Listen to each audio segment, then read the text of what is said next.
Welcome to the VA BLUF. I am your host, former United States Marine Corps Staff Sergeant and disabled veteran, Jesus Flores.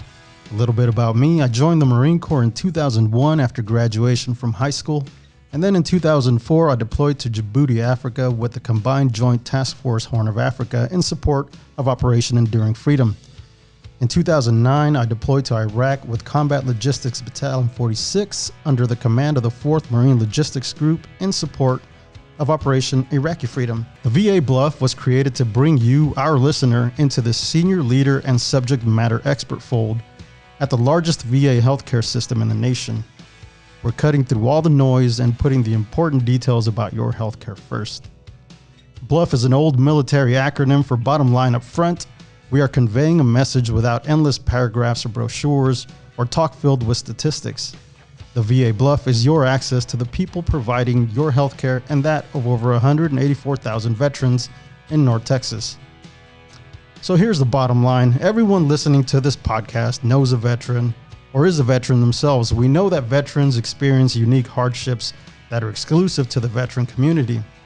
However, many don't know that VA employs people who are able and willing to help.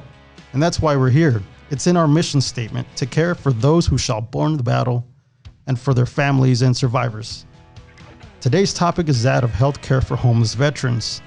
You see, back in 1990, VA North Texas healthcare system established the first VA Comprehensive Homeless Center. Since then, VA North Texas has continued the mission of assisting and helping veterans experiencing unemployment and homelessness, or who may become homeless, and get them back on their feet and rejoin the community. My guest today has served as a social worker for 45 years. You guys believe that? Say hello to them. This is your camera right here. Good morning. This is Miss Linda Saucedo. Welcome, Miss Linda Saucedo. It's nice to be here. Thank you. So tell us a little bit about yourself. Aside from I'm social worker since May 24th of 1975. Same amount of time I've been married to retired Command Sergeant Major. So Jose Saucedo. Jose Saucedo. How did you guys meet? Went out with a girlfriend one night in my hometown and discovered a little Mexican bar with a dance floor, and there was a little conjunto band playing, and I was the only Anglo in the building, and he didn't notice me. So my girlfriend was dancing with his friend, and the friend asked him to dance with me. Mm-hmm. So he did, and I remember walking outside, and he wrote his name in the dirt on the side of the card, Saucedo, and I said, sauce and do. Got it. Sauce and do. Yeah. He later, within a week or so, tried calling, didn't get through, and he lost the number, and he went back and found it in the phone booth that he called from 3 days before. It was on the floor. A phone booth. So it was destiny. Right? So he got a hold of me, and we went out on our first date. How many people do you think that are listening know what a phone booth is? Probably not many. Yeah, I date myself, so. So how did you get into social work? What about it drew you in? What was that? Did you know that was always your calling, or? No, actually, at the age of 13, I was raised Baptist, pretty hard shell Baptist too. I gave my life to the mission field. That means you're going to get out and be a missionary, right? And then whenever I got to high school, counselor told me about social work. And I thought, well, that might pay more bills than being a missionary. So they told me what I had to do, what it would take, master's degree. Actually, my girlfriend's aunt worked at the VA. I grew up in Temple and worked at the Temple VA. And I'd met her. I was really intrigued by what she did because she helped people. It sounds a little lame to a lot of people. No, it's not lame at all. I want to help people, right? I think it gives us purpose to help people. Well, I remember sitting in graduate school my first day, and they went around the room, and everybody asked why were you there and what were your goals? And I went to school at UT for my undergraduate, and then I went to UTA.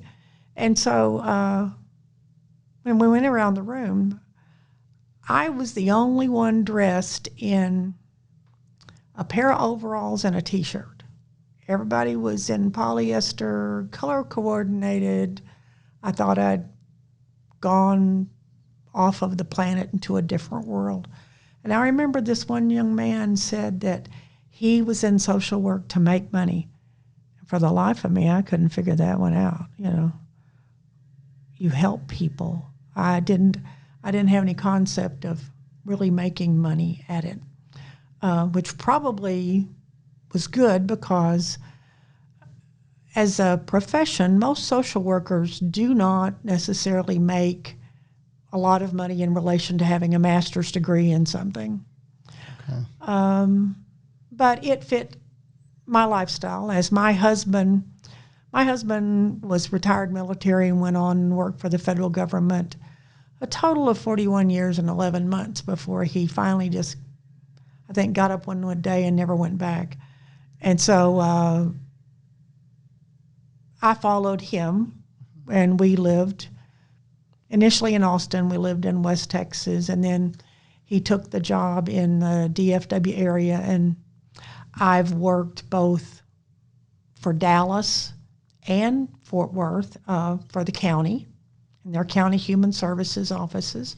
I started off initially with the state Department of Public Welfare, back when it was still called Public Welfare, not Human Services. So I've worked, used to take, kids away from bad situations and remove them. I remember in Odessa, I think the gentleman, I went out with a sheriff's deputy. We removed a child, and as I was driving away with the child, the man that was abusing the child shot at the vehicle. I think he got more time in prison for shooting at me and breaking out the back window than he actually got for neglecting the child. For what he did. Well, no, he abused the child. He abused him. Yeah. When I was working in news not too long ago, we saw a few of those cases. We went out to, it's a little beady town right outside of Fort Worth where a couple had 3 children in cages, and it just it makes me sad. I look at my own kids and I'm like, I couldn't possibly harm them. Like I don't know how people are able to. And I think the time that I worked child welfare, I really didn't have kids at that point. Mm-hmm. So, I could get up on my high horse and tell people what I thought they should do in the way of raising their children. Once I had 1 or 2, I would probably have tempered my response to them and accordingly, because I think every parent finally, especially if you've made it through the 2 and 3-year-olds, much less the teenage years, have gotten to points that where people are pushed, and if life's stressors have gotten to you, in addition to that child's behavior, and the child is usually reacting to how you are, and if you're tense and stressed out, they're just banging off of the walls, right? So, I probably couldn't have worked child welfare for permanently anyway. Mm-hmm. I've made it through, but I have a resume. It's probably 11 pages long. Wow, I think mine is like a page and a half. Yeah, I've kind of run the gamut. But the other thing that I do, and I will readily tell everybody I'm a workaholic. I have worked 2 jobs most of my life, by choice. Okay. I started working for hospice in 1990. And I have been working on the weekends for the same hospice since 1997. Wow. And you just do that out on your own time, just out of your own will? On Saturday and Sunday, yeah. I work 20 hours a weekend. Wow. But I first got into social work because my mother was an alcoholic. Small town, everybody knows everybody else's business. And so she and my grandmother made custom drapes. So pretty much every rich person or person of note may have had my mother's and grandmother's handiwork in their home or in their business. And yet my dad, when he got out of the Army, he was a World War II vet, they taught him how to drive truck. So that's what he did for the rest of his life. And he brought the beer to town that my mother would get drunk on. And so my motivation for making a social worker career was more, besides wanting to help, was to help people get through that. My mother used to get on the phone at night and call people drunk. And I remember going to school worried who she called. Just never knew. She'd get into it with my dad, have fights. I have a little brother. He's 4 years younger than I am. I remember getting all the knives at night and putting them under my pillow in my pillowcase. Try to keep her from doing damage to my dad, because they would have physical fights. Yeah. I used to have I came across a diary where I had written how I wanted to leave and get away, and that I hate Mama, page after page of that. And I was somewhat stymied because I could drive at the age of 14, and I wanted to get a job, because if I had a job, I could make a living and take my little brother and we'd leave. Discovered girls couldn't get hired, like the young man that delivered the donuts at the house or delivered the milk or the paper route or whatever. And I remember that making a big impact on me. That and going to the Wednesday night service at the church, and I was at the church every time church was open. But I remember sitting there, and they had a business meeting, and then them telling me that I was very interested. I was understanding everything that was going on, and I was going to ask questions, and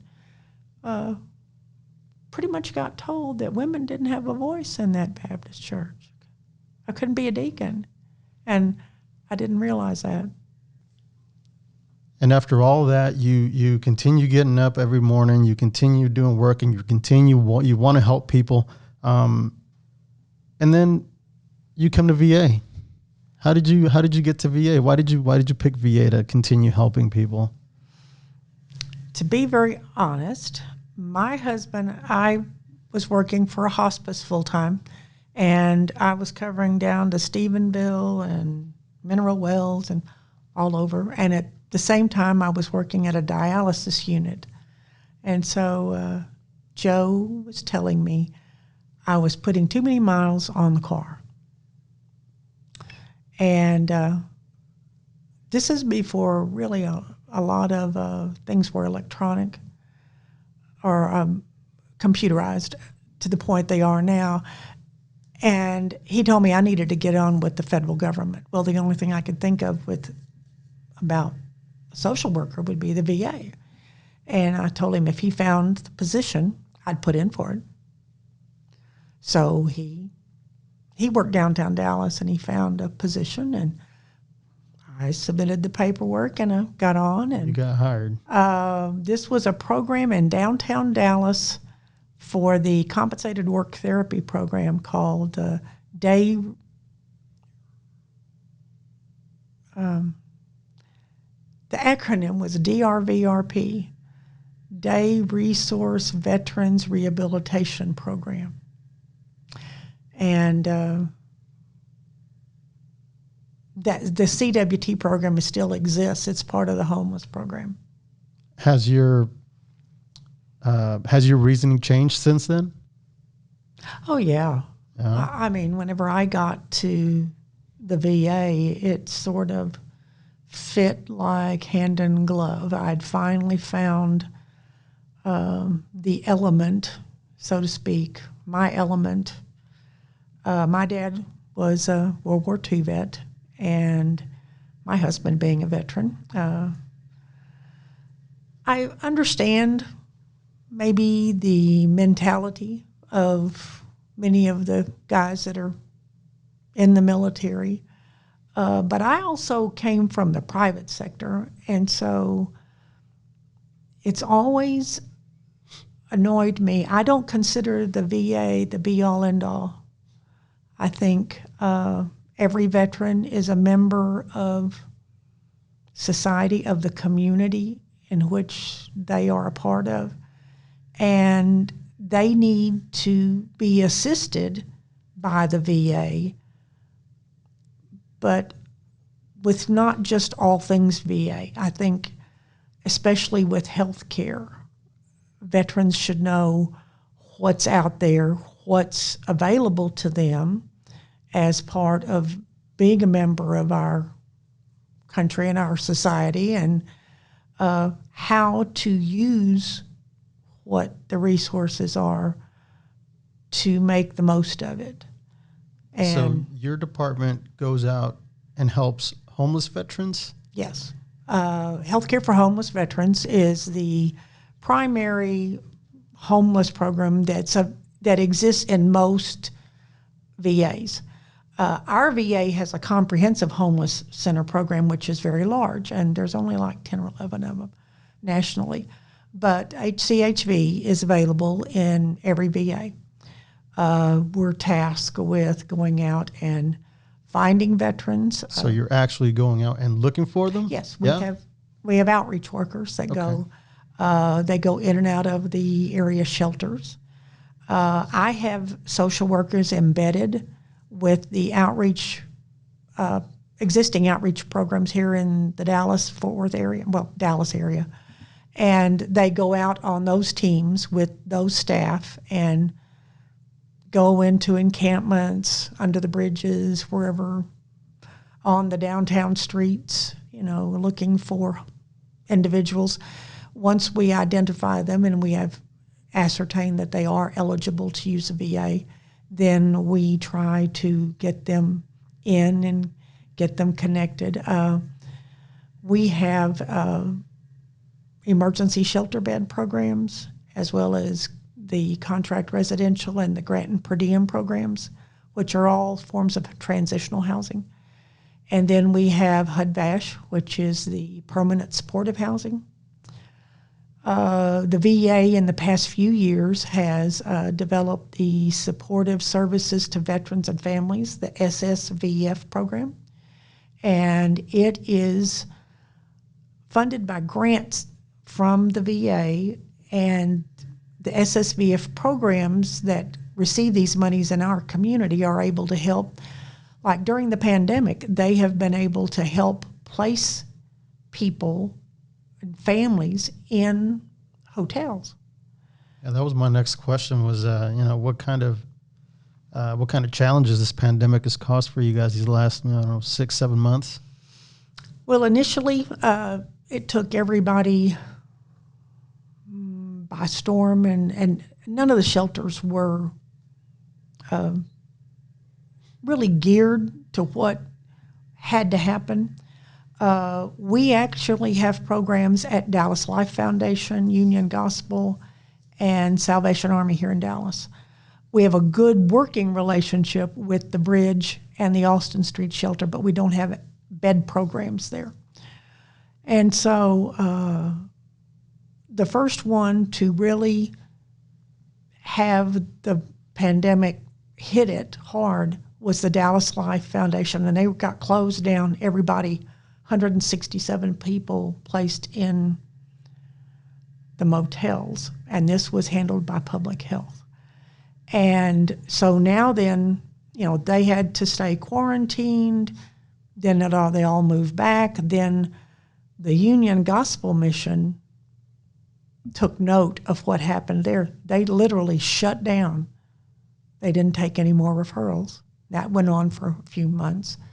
Then the Salvation Army, they tried to keep a handle on it, and then finally they got it in their building, and then they had to shift people out, put them in the hotel to quarantine. All the time this was going on, the convention center had been opened as a shelter. Well, as things have worked through, the convention center's now closed. The area shelters are only taking referrals on people who have been tested.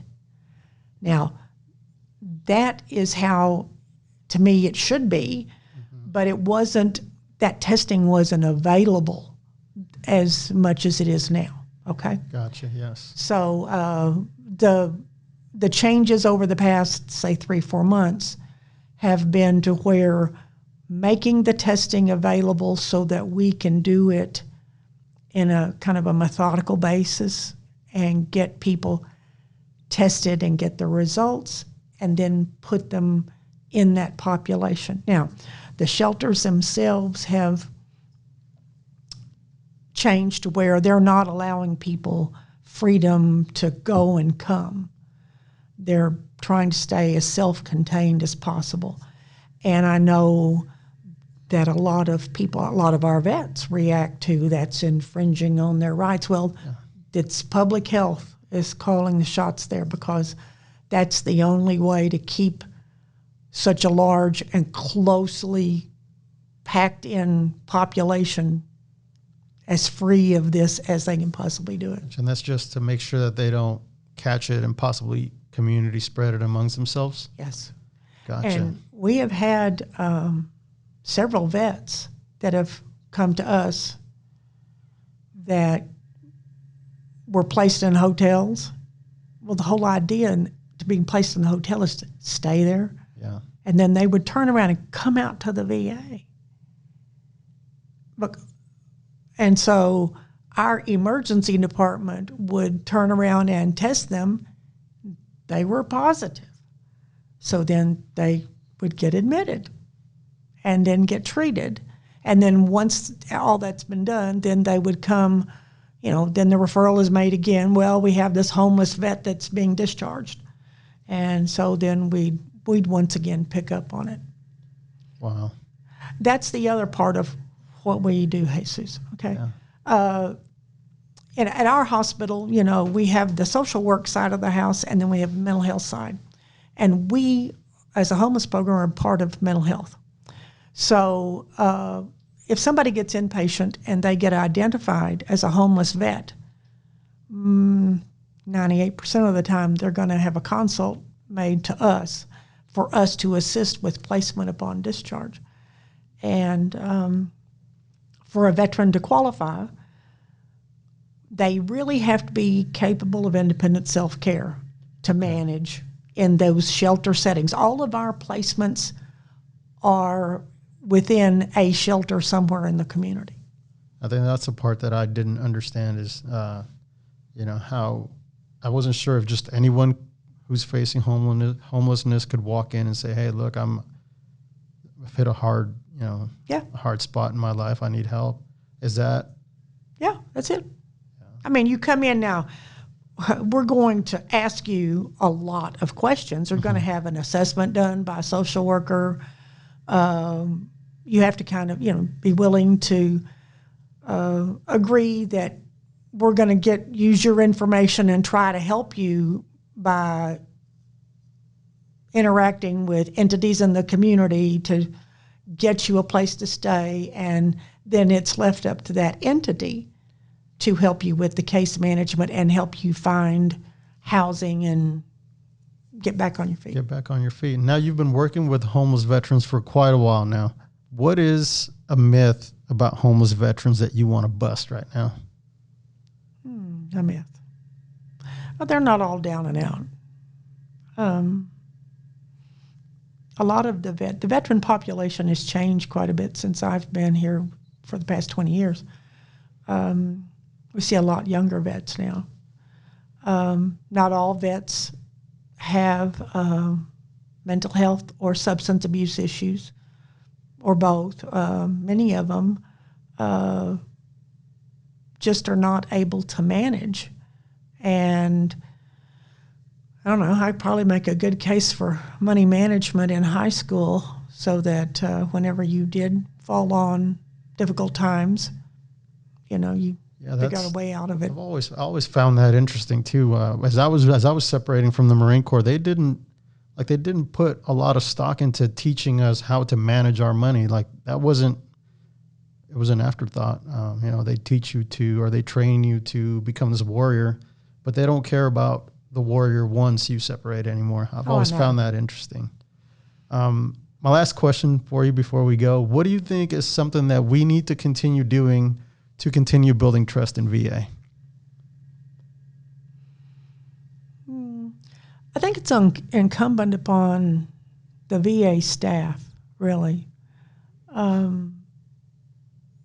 If you treat everybody like you want to be treated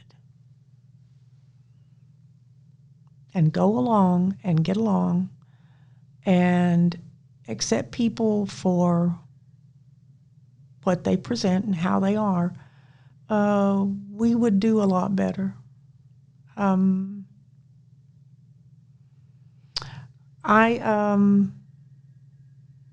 have a lot of social workers. Most of them I have a degree older than they are. And I can't teach empathy. I can train them to do a lot of things, how to deal with the medical issues from a vet or mental health issues that a vet has, but I can't make people care. And this is a profession that I think that's the basis. Maybe nursing, but social workers, you need to care. I think that's across the board, right? Yeah. If we care a little more, I think we'll do some great things. Well, thank you so much for taking the time to come on with us today. I appreciate it. You're welcome. Thank you for letting us know about these programs, and I'm sure someone listening hopefully has a better understanding of what we do now. That is all the time we have this week.